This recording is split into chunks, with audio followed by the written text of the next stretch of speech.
Good day, scholars. Today we're going to learn about how to compare and contrast. We're going to compare and contrast Stephen. In order to compare and contrast Stephen, we need to keep track of the events in Stephen's life. We need to keep the order of the events. Second place, Stephen. Stephen Sanders always came in second place. He had a red ribbon for second place in the library reading contest. He had a red ribbon for second place in his basketball team scoring contest. And he had a red ribbon for second place in the first grade spelling bee. He even had a name for himself, second grade Stephen. Stephen would never forget the first grade spelling bee. He had studied the words over and over. He made it to the final round of the bee. He just knew that he would win first place. Then it happened. Spell beeline, the principal said. Beeline, Stephen said proudly. B-E-L-I-N-E. That's incorrect, said the principal. Second place again, Stephen groaned. This year, when his teacher, Miss Lee, announced the date of the second grade spelling bee, Stephen was determined to win first place. We received an email about the spelling bee, his mom said that night, pointing to the computer screen. I hope you do as well as last year. Room 205 parents. The Maplewood School second grade spelling bee will be held on April 5th. The top 2 students will compete in the school-wide spelling bee. Sincerely, Miss Lee. As you notice, I put an arrow here to show that this is the first major event in Stephen's life. The other pages were just an introduction. We were just learning about Stephen. We're learning about his past and who he is. This time I'm coming in first place, said Stephen. I'm tired of second place. Second place is still good, said his father. If you finish in your grade's top 2 spots, you'll compete in the school-wide spelling bee. Don't get too hopeful about that, said Jada, Stephen's older sister. Only 4th and 5th graders ever get to the final round. Stephen didn't care about the school-wide spelling bee. He just wanted to win the second grade spelling bee. No more second place Stephen, he thought. The next day, Stephen got started. He had spelling duels with his best friend Kyle. They tried to see who could spell a word correctly the fastest. Stephen always won. You notice here that I put an arrow here to show this is the second major event that's happening in Stephen's life. This is something that he's doing, that's happening to him, that's he's taking action. Let's see if you can find the 4 other major events in Stephen's life as I continue to read. He spelled words at home with his parents. He spelled words through a game on his tablet computer. Sometimes his mother let him trace the words in sugar on a cookie sheet. Stephen even spelled words all the time. He spelled words in the shower using syllables. Shampoo, haircut, fingernail. He even dreamed of spelling words in lights. Schoolhouse, schoolroom, schoolboy. Finally, the day of the second grade spelling bee arrived. Stephen was ready. No more second place Stephen, he thought. At the spelling bee, Stephen and the other students took turns spelling the words. One by one, students would misspell a word and be out of the contest. Soon, only Stephen and Anna Gomez were left. Anna must have studied a lot, Stephen thought nervously. She is spelling words without even pausing. All of a sudden, Stephen felt butterflies in his stomach. His heart started racing. Could he beat Anna? Spell scorecard, said the principal. Stephen let out a sigh of relief. He knew this word.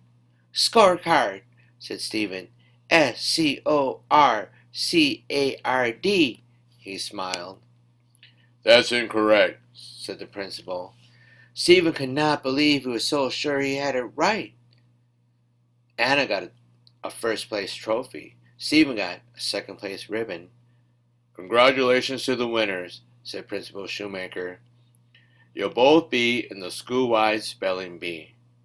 Stephen looked down at the floor. Second place again, he groaned.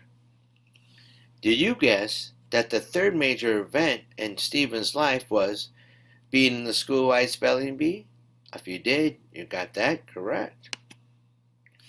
The school-wide spelling bee would be held in 2 weeks. Miss Lee encouraged the second graders to keep studying the new words, but Stephen knew he didn't stand a chance against the older kids. He had to force himself to study even more.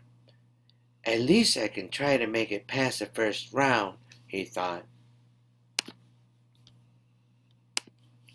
On the night of the school-wide spelling bee, the auditorium was packed. Stephen saw Jada and his parents up front.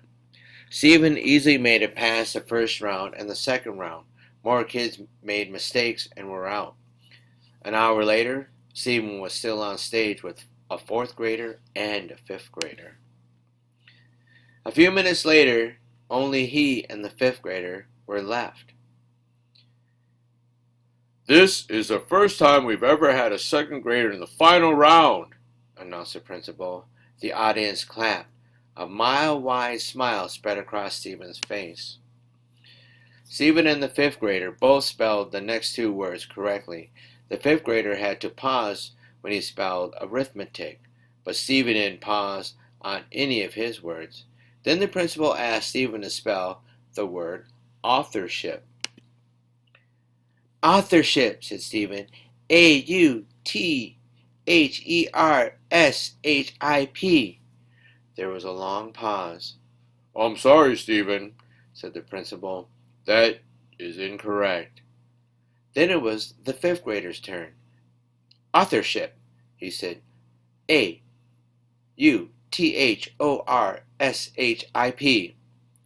The 5th grader spelled the next word correctly, too. Congratulations, Anish, said the principal. You won first place. Stephen, a hearty congratulations to you, too.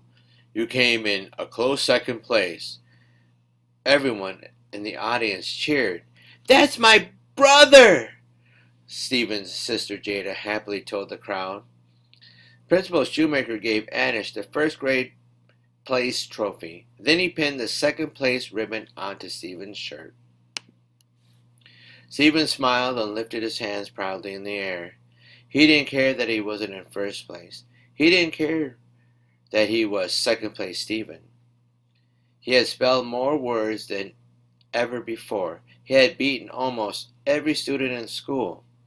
He knew he was a winner. 2nd place again, Stephen happily declared. So now it's your job to think about, what was Stephen like at the start of the story?